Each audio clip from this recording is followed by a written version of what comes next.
Selamat pagi Bapak Ibu Jemaat yang dikasihi Tuhan. Pagi ini kita akan belajar bersama. Kita akan merenungkan firman Tuhan. Mari kita buka Alkitab kita baca bersama di dalam Kisah Para Rasul. Kisah Para Rasul pasal 27 ayat yang ke-14 sampai dengan 15. Kisah Para Rasul 27 ayat 14 sampai dengan 15. Saya akan membacakan untuk Bapak Ibu sekalian. Judul perikopnya Kapal Terkandas. Tetapi tidak berapa lama kemudian turunlah dari arah pulau itu angin badai yang disebut angin timur laut.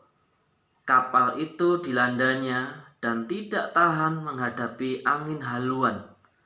Karena itu kami menyerah saja dan membiarkan kapal kami terombang-ambing.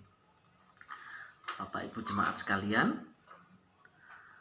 judul renungan kita pagi hari ini yaitu Berdiri di Tengah Badai.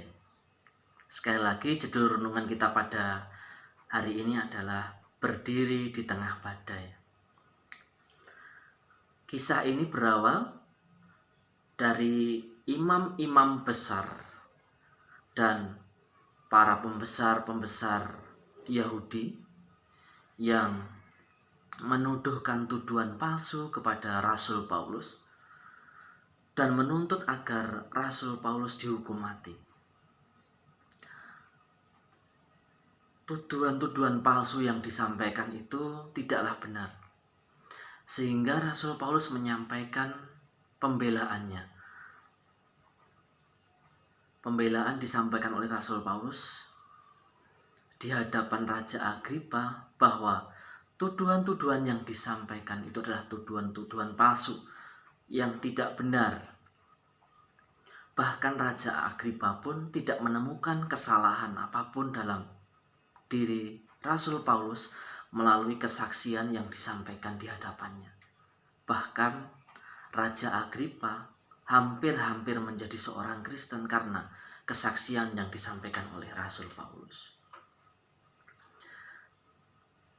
Bapak Ibu, tetapi para imam besar dan pembesar-pembesar orang Yahudi ini tidak puas, tetap menuntut bahwa Rasul Paulus harus dihukum mati.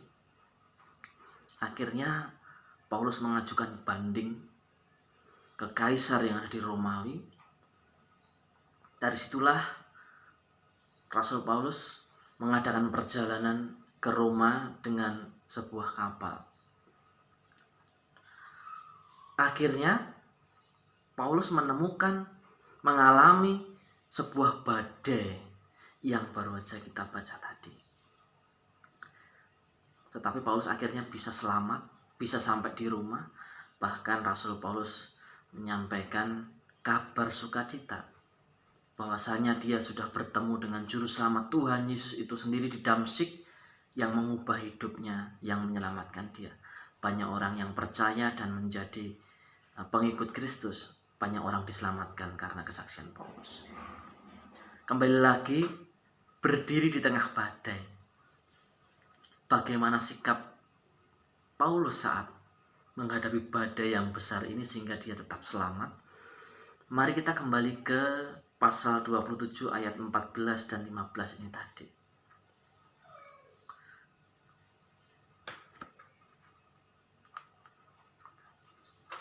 Sikap apakah yang membuat Paulus bisa tetap berdiri di tengah badai yang besar, gelombang yang besar dalam kehidupannya, sehingga dia tetap selamat?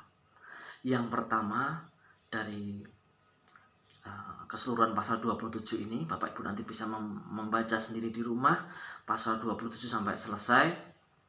Sikap Paulus menghadapi badai yang besar ini tetap berdiri teguh, sehingga dia selamat dan boleh memberitakan Injil.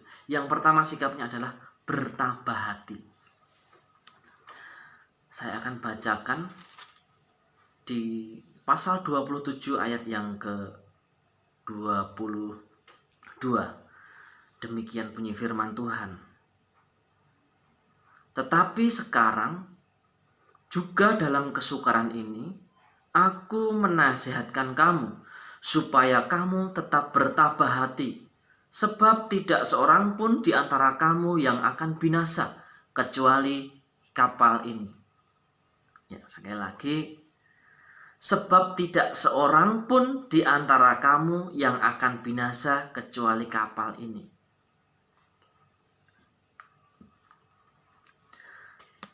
Bapak Ibu,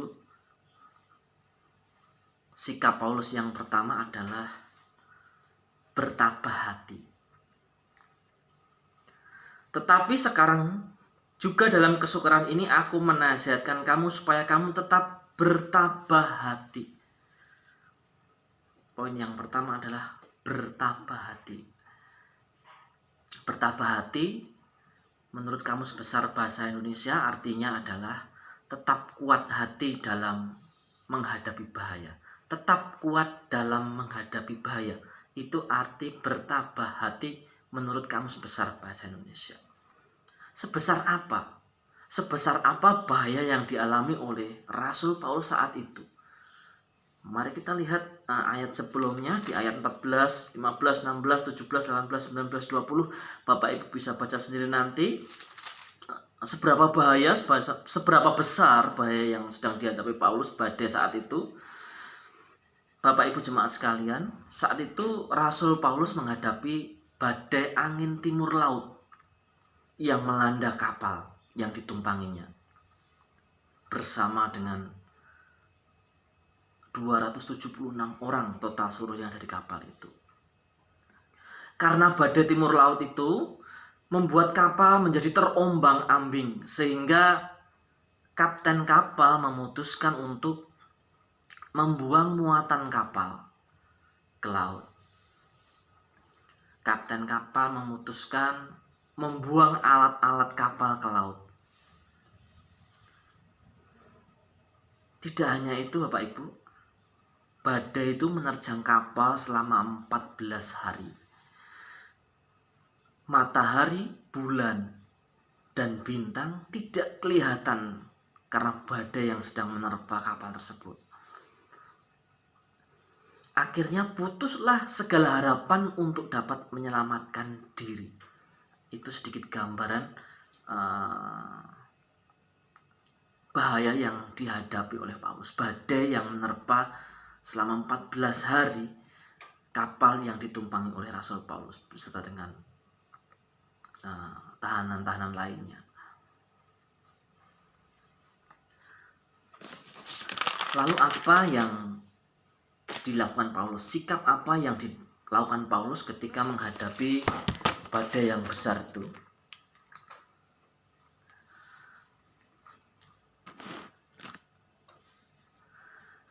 Paulus mengatakan bertabahlah hati. Mengapa Paulus dapat berkata bertabahlah hati?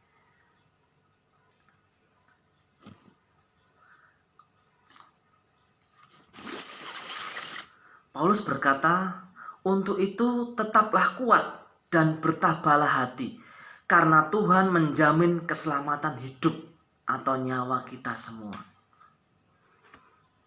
Bapak Ibu, kenapa Paulus bisa berkata demikian?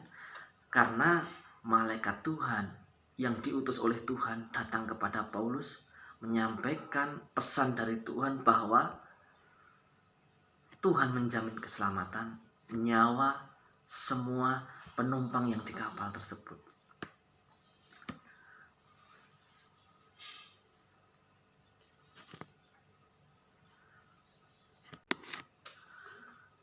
Sekali lagi, Paulus dapat berkata kepada seluruh penumpang di kapal itu, bertabahlah hati.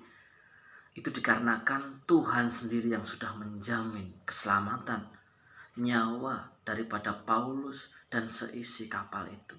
Tuhan sendiri yang menjamin melalui malaikatnya yang diutus kepada Rasul Paulus. Bapak Ibu jemaat sekalian, seluruh muatan kapal boleh habis. Seluruh peralatan kapal boleh dibuang ke laut. Kapal boleh pecah karena badai. Tetapi satu hal, Tuhan menjamin, memberikan jaminan keselamatan kepada Paulus dan seluruh penumpang kapal itu. Dari sini kita bisa tarik kesimpulan, kita bisa ambil hikmatnya. Bapak Ibu, harta dunia, rumah, mobil, motor, alat-alat perkakas rumah tangga, tabungan, dan hal yang bersifat duniawi itu sangatlah mudah hilang seketika. Seketika juga hilang, lenyap, karena semuanya itu adalah tidak kekal. Kapal, perabotan, alat-alat kapal, isi-isi kapal yang dalam sekejap lenyap adalah gambaran harta duniawi hanyalah bersifat sementara yang bisa lenyap begitu saja. Tapi satu hal Bapak Ibu, jaminan keselamatan Tuhan sudah berikan dalam kehidupan kita. Biarlah jaminan keselamatan yang Tuhan sudah jaminkan kepada kita itu juga yang menjadikan ketabahan hati kita. Tabah hati, kuat, tetap kuat dalam menghadapi bahaya. Itu juga yang akan membuat kekuatan bagi jiwa kita, kehidupan kita, rohani kita saat ini ketika kita menghadapi badai, pandemi yang bersama dihadapi oleh dunia ini. Itu yang pertama, tetap bertabah hati. Kenapa? Karena Tuhan sudah memberikan jaminan kepada kita hidup yang kekal. Harta dunia hanyalah sementara yang begitu saja bisa lenyap dalam seketika. Namun jaminan keselamatan yang sudah diberikan itu bersifat kekal. Itu yang membuat kita tabah untuk menjalani kehidupan yang tetap kuat. Yang kedua, sikap Paulus yang diambil untuk tetap bisa berdiri di tengah badai adalah penyembahan kepada Tuhan. Saya akan membacakan di ayat 23. Pasal 27 ayat 23, demikian bunyi firman Tuhan. Karena tadi malam seorang malaikat dari Allah, yaitu dari Allah yang aku sembah sebagai miliknya, berdiri di sisiku. Poin yang kedua, sikap Paulus adalah penyembahan kepada Tuhan. Tetap berdiri di tengah badai karena tetap menyembah Tuhan, penyembahan kepada Tuhan. Malaikat Tuhan hadir di sisi Paulus. Dengan kata lain, Tuhan sendiri hadir di sisi Paulus di tengah badai itu sendiri melalui malaikatnya untuk menyampaikan pesan dari Tuhan. Jika Tuhan hadir melalui malaikatnya kepada Paulus di tengah badai gelombang yang menakutkan, yang membuat putus asa, putus harapan semua penumpang kapal itu. Jika Tuhan sanggup hadir di tengah lautan yang jauh dari daratan, jika Tuhan sanggup hadir di tengah kegelapan, matahari, bulan, bintang tidak muncul, gelap.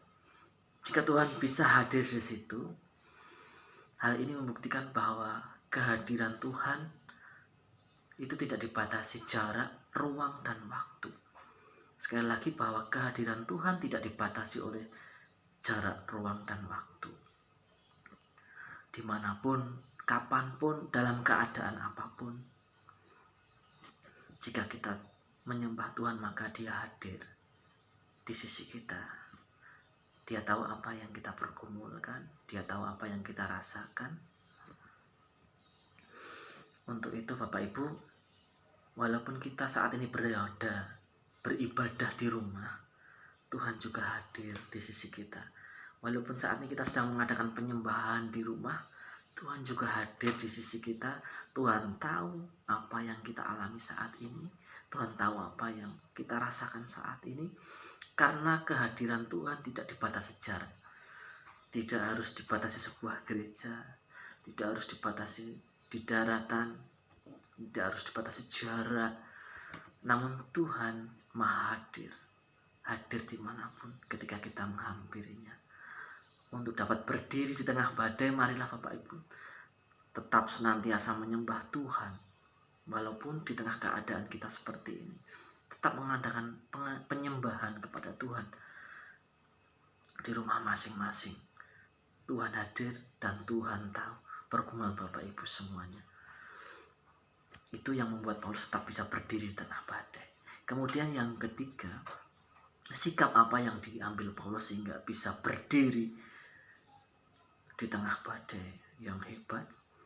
Yang ketiga adalah hikmat, berhikmat. Paulus menggunakan hikmat Tuhan. Saya akan membacakan di ayat 33 sampai dengan 34. Kisah Para Rasul pasal 27 ayat 33 sampai 34. Demikian bunyi firman Tuhan. Ketika hari menjelang siang, Paulus mengajak semua orang untuk makan.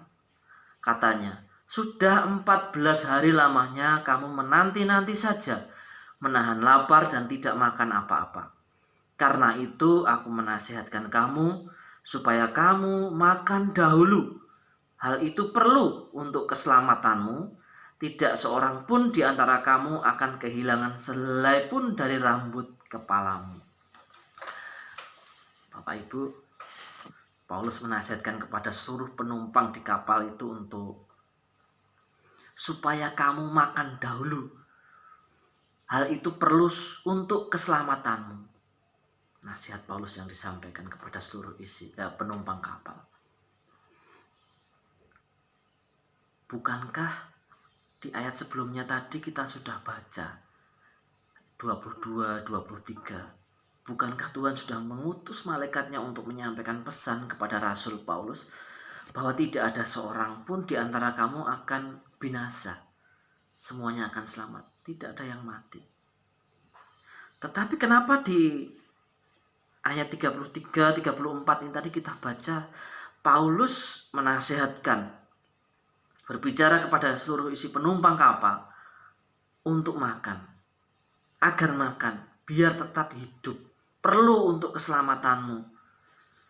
Bukankah Tuhan sudah menjamin keselamatannya di ayat 22, 23 tadi? Tetapi kenapa di 33 dan 34 Paulus menyarankan untuk makan sehingga tetap hidup, tetap selamat? Apakah Paulus tidak mengimani firman Tuhan? Apakah Paulus tidak meyakini, tidak percaya akan firman yang sudah disampaikan malaikat yang diutus oleh Tuhan itu sendiri? Jawabannya tidak. Bapak Ibu, Paulus mengimani apa yang sudah difirmankan oleh malaikat Tuhan. Paulus mengimani. Hal ini bukan berarti Paulus tidak mengimani yang sudah difirmankan oleh Tuhan, tetapi Paulus juga menggunakan hikmat yang diberikan oleh Tuhan. Hikmat pikirannya. Bapak Ibu, hal ini seperti sejalan yang dikatakan oleh Bapak Gembala pada awal pertama kali kita ibadah di rumah. Awal pertama kali Bapak Gembala hendak memutuskan apakah ibadah di gereja tetap berjalan atau ibadah di rumah masing-masing. Secara iman, ya Tuhan menjamin keselamatan kita. Kita mengimani itu. Jaminan keselamatan Tuhan sudah berikan kepada kita. Tetapi kita juga harus menggunakan hikmat kita. Bahwa virus yang sedang menularnya sungguh cepat. Virus yang ada, COVID-19 ini penularannya sungguh cepat. Sehingga harus mematuhi protokol kesehatan. Protokol kesehatan dari pemerintah yang sudah diterapkan. Iman dan hikmat harus berjalan seiring. Kita beriman bahwa Tuhan akan menyelamatkan kita, tetapi kita juga harus berhikmat. Bagaimana caranya? Mematuhi aturan-aturan protokol kesehatan yang sudah diterapkan oleh pemerintah. Pemerintah menyampaikan untuk belajar di rumah, bekerja di rumah, dan beribadah di rumah. Selain itu juga cuci tangan dan yang sebagainya yang sudah disampaikan oleh juru bicara daripada gugus tugas itu sendiri. Bapak Ibu sering menyaksikan di televisi.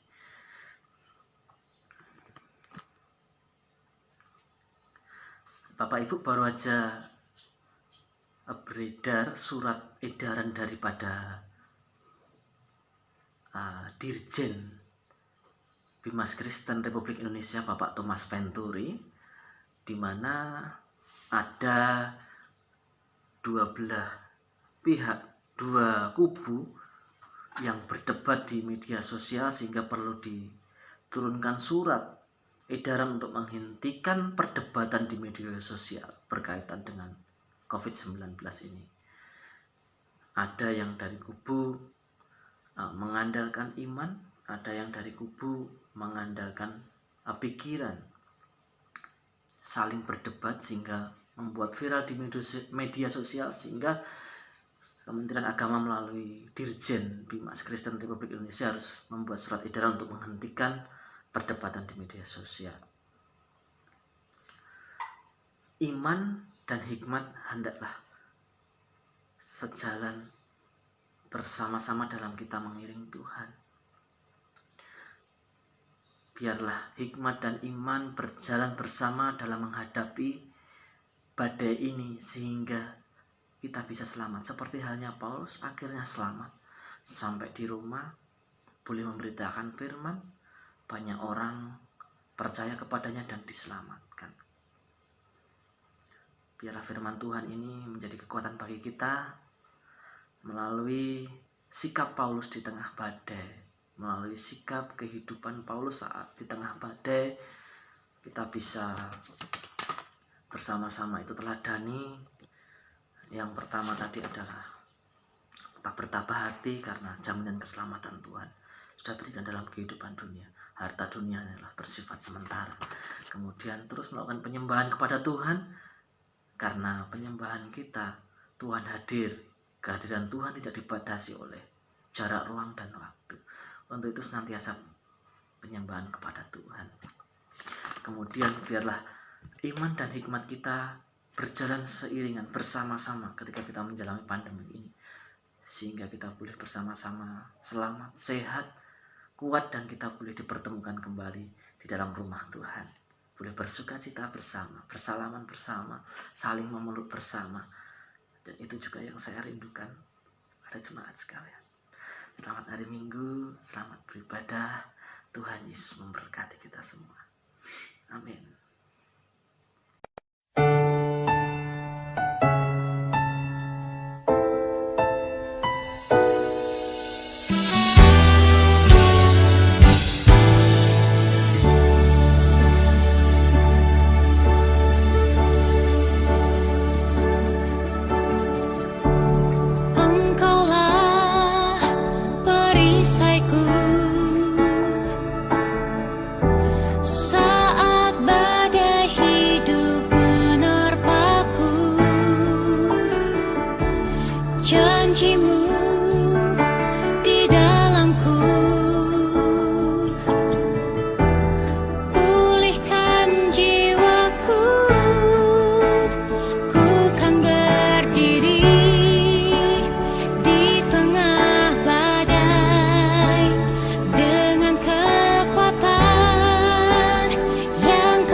sudah memilihku. Memang aku tak bisa memilih kapan badai datang dalam hidupku.